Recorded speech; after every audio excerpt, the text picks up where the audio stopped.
Yo, peace family, how you doing? It's your brother Brian D. So I'm gonna forego performing the regular introduction I normally do here because this is really a piece that I'm directed to my European brothers and sisters, those who think they are white but aren't. If you do the research, you'd understand why I say this.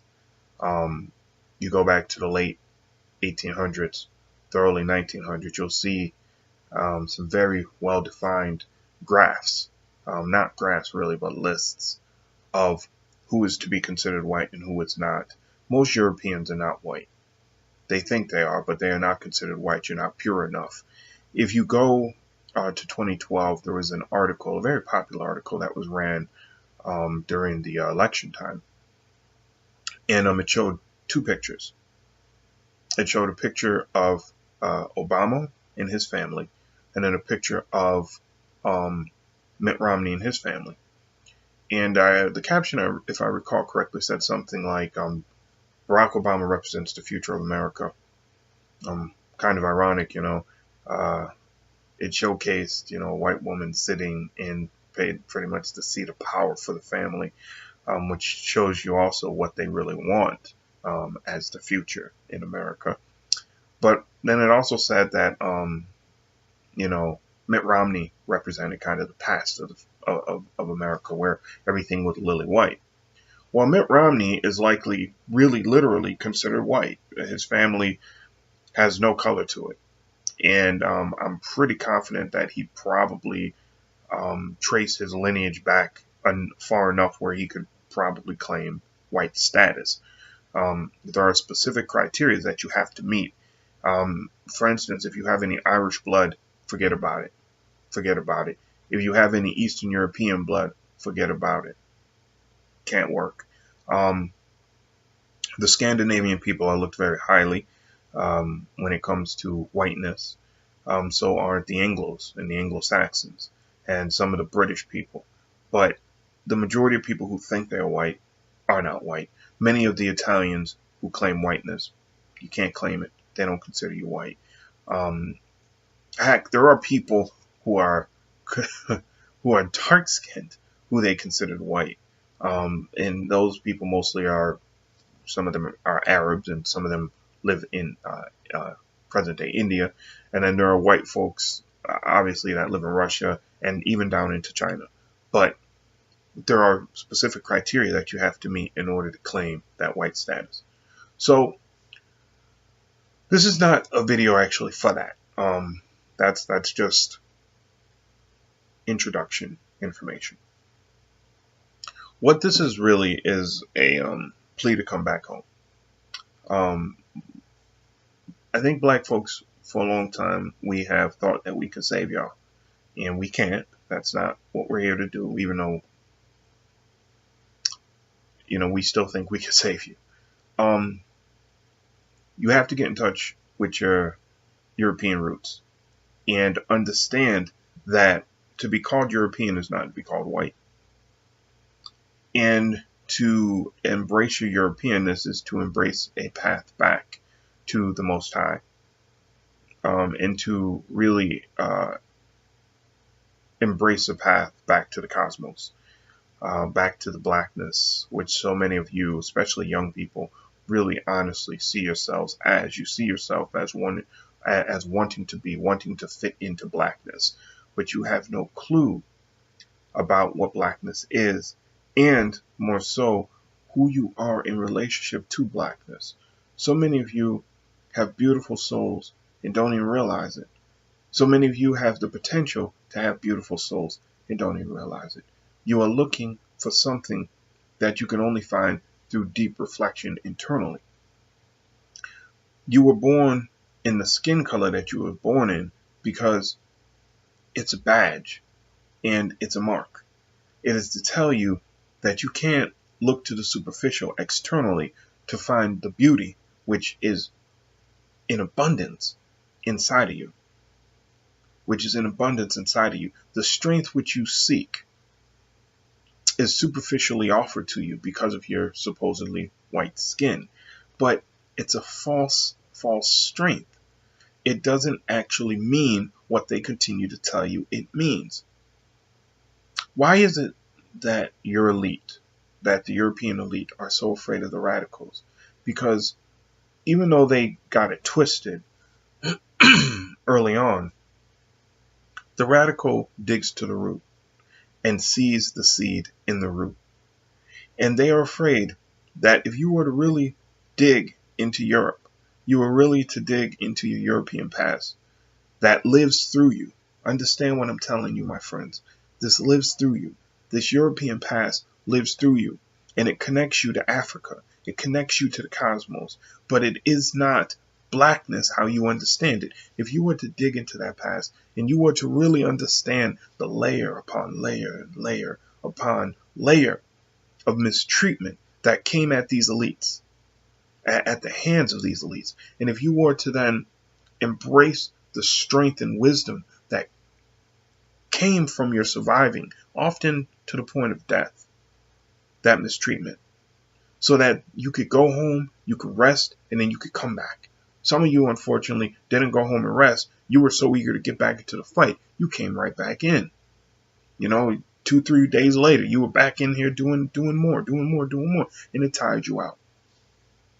But if you could grab that power and you can fashion it inside of you to stoke this beautiful, beautiful cosmic flame, which the Most High has given to you.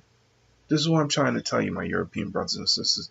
If you could fashion that fuel into flames, they couldn't stop you. And this is their fear. This is their fear. This is why they have to dumb you down. This is why they have to dumb you down, and why they've been successful at it. Why they have to give you demonic music, which shouldn't be called music, but that's what we call it. This is why they have to give you all of these malnutritioned food stuffs. Did you even know that the stuff that you are eating is literally known often as food stuff? It ain't food. It isn't food. This is why they have to do all this, because they have to keep you suppressed, and they have to keep who you are suppressed. So many of you are angry. You think you know why you're angry. You think you get why you're angry. You point to the people who don't look like you and say, that's my problem. When in fact, it's the elite that's your problem. It's the people who you keep putting in power. That's the problem. So, there is a beauty to being who you are. You ain't white. You're European. You've always been European. You graft the idea of Americanism onto yourself as being American, Americana, onto yourself. You are an American. You're European. You've always been European. You will always be European. You will not take over for other people. You can't do it. And many of you think you can. You think by performing the ancient rites of Native Americans and the ancient ceremonies of Native Americans that you can replace them. You can't, because you don't have the genetic structure to do the work that the Native Americans did. What you can do is get in touch with your Europeanness. Understand the cultures, the fundamental cultures that existed over there before the Catholic Church went crazy, before the Roman Empire went crazy, before this time period when all these empires came and went. You have to stop reading the Bible as just a book of faith. It's indoctrination. That's what it is. That's what it's been put there for. You're dealing with a spiritual force that wants to subjugate you. And the spiritual force helped to write that book. So if you get in touch with that energy, you can start doing the actual ceremonies and rites that you need to be doing in order to help rebalance and repurpose this planet. And that's what they're not telling you. This is a part of what they're not telling you. You can't be the Native Americans. You can't perform what the Native Americans did because you don't have the genetic structure. But the genetic structure that you do have comes from Europe. And you can start performing those ceremonies. Be very careful where you perform them on this sacred land. But if you meditate and you really lift yourself to the ancestral realm, and the ancestral realm is waiting. I mean, you got to go through a process of initiation when you get there, but it's what it is. And they want me to make sure to put that in there, that you have to go through that process of really finding who you are and shedding that stuff that you don't need. Some of which I will be talking about in the future, absolutely. But if you do that, if you raise to the ancestral level and you start performing those things, and by the way, the ancestors will give you the information that you need on where to go to perform these at, and you start performing them, you can actually help to communicate with the soul of this planet and to help to rebalance it so it doesn't go into the frozen state that it's heading towards. You can be a part of that. And in the process, you can save yourself. You can't pick up the mantle of Egyptian worship without doing the genetic work to restructure who you are. Many of you want to work on Amen and Ma'at and the rest. That's not what and who your genetic structure was set up for. I understand why you want to do it, but your genetic structure was set up for a different order, and you have to play to that. You have to speak with that. Ultimately, that's the other half of this too, is speaking with it. You have to speak your voice, but your voice has to be cosmically bound. Now, I understand some of you are going to say, well, I still want to study with black. I want to study blackness. I want to be blackness. I get that. But you would help the world a lot more if you would embrace your Europeanness and love yourself for being European. I tell my friends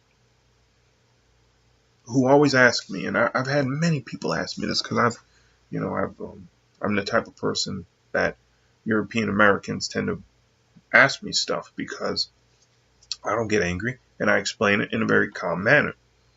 But I'm a proud black man. I'm a proud Afro black man, or black Afro indigenous being. That's who I am. And so the blackness for me is cosmic. And so I still pick up the mantle of black power because it is necessary. Black Afro people, Afro indigenous people throughout the world. We need that power. And so I've had European friends of mine say, wait, why is it that you can say black power, but when we say white power, everybody has an issue. People want to go crazy. I said, well, here's the difference. People don't go crazy over you saying white power. They go crazy over the history of other people who have said that word.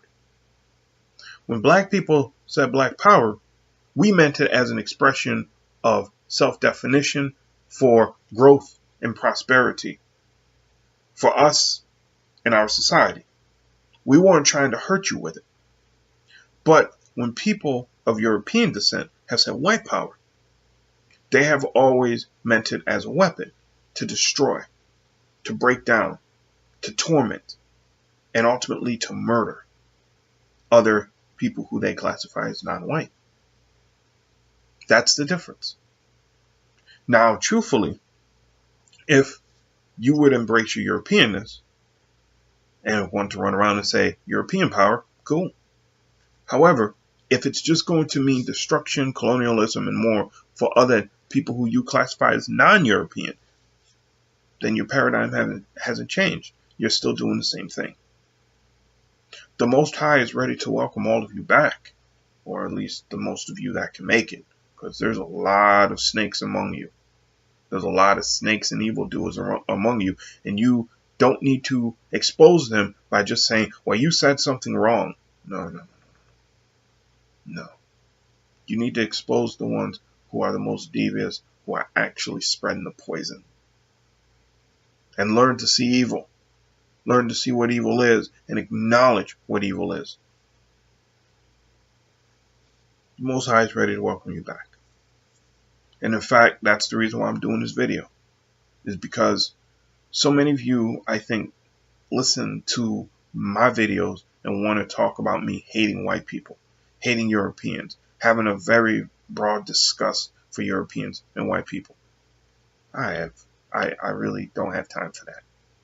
Even for those who classify themselves as white, who are some of the most psychopathic people on this planet, I don't even hate them. You can't change what you are, I suppose. You could if you wanted to. They got the power for that. But I don't even hate them. What I do know is the Most High does not like them. And there will be many of an economy. I heard a Native American elder say this, and I believe it to be true because I feel it coming. Many of the broad, not the broad, but the defining economies will be, will be humbled. Will be humbled. I thought I had forgotten what he said, but many of the bigger economies will be humbled. And will be made to respect the planet and the people on this planet. The question is, how many Europeans are going to have to die for that to happen? The question is, how many Europeans are ready to change to force the consciousness of this planet in a new direction? Because African indigenous consciousness all throughout the world is changing. Dynamically so. And you can't coattail this thing. You can't grab onto the coattails of us and ride it up. When we start to ascend, which is soon, either your mind is on the same path or it's not. And if it's not, you'll be knocked off. You'll be knocked off. And you'll be spinning and getting ready to do stupid things when stupid things will be done to you. Karma is in the house. Ma'at is in the house. You can't go to her and beg her to spare your home if you're not going to make the changes. She will come in there. She will ravage your home, take everything you love, including your life. She's not joking now. Consider this a friendly wake-up call. You know, from a person who many of you probably really truthfully think hate white people. I don't. I'm just tired of seeing what is being done by so many of you. And so this is a call to all those Europeans. Get your minds together. Start performing your ancient rites and prepare. There will be some time when I hope to offer some exercises and stuff that you can do to get yourself ready. But presently, I have nothing more to offer than just this message. Thank you. Good luck.